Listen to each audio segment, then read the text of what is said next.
Magandang araw. So ito yung ating gagawin ngayon, isang 21J. Okay? So isa itong ugat, pinatubo lang natin, and then saka natin ginawang bonsai.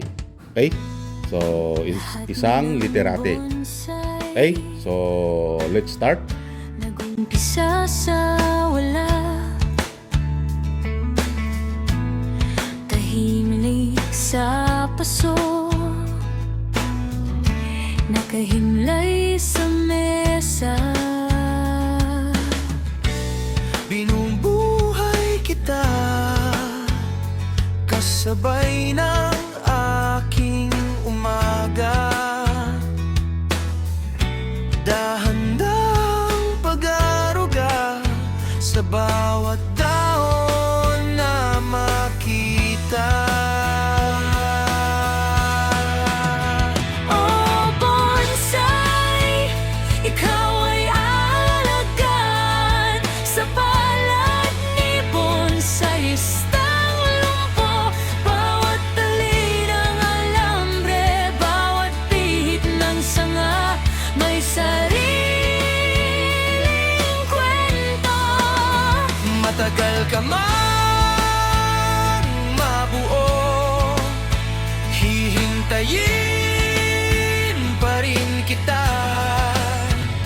Bubuhayin, aalagaan kita sa palad ko, Para ipakita ka sa buong mundo.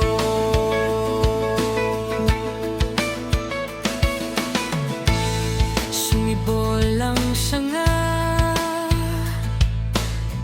parang bagong pag-asa. Parang puso kong natutong magtiyaga. Yun! At natapos na nga nating ayusan. Ito na yung kanyang itsura. Yan. Malapit natin sa siyang literate. Nilagyan natin ng kahoy dito para hindi maggalaw-galaw. Okay? So, antayin ulit natin na tubuan at kumapal pa yung mga sanga. So, ibang-iba na yung kanyang itsura mula nung inayusan natin. Okay?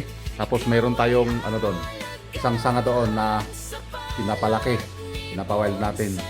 Yun yung back branch niya. Okay? Para kumapal. So, pansamantala, ito yung kanyang kabuuan. Maraming salamat and happy bonsai sa ating lahat. Bye-bye.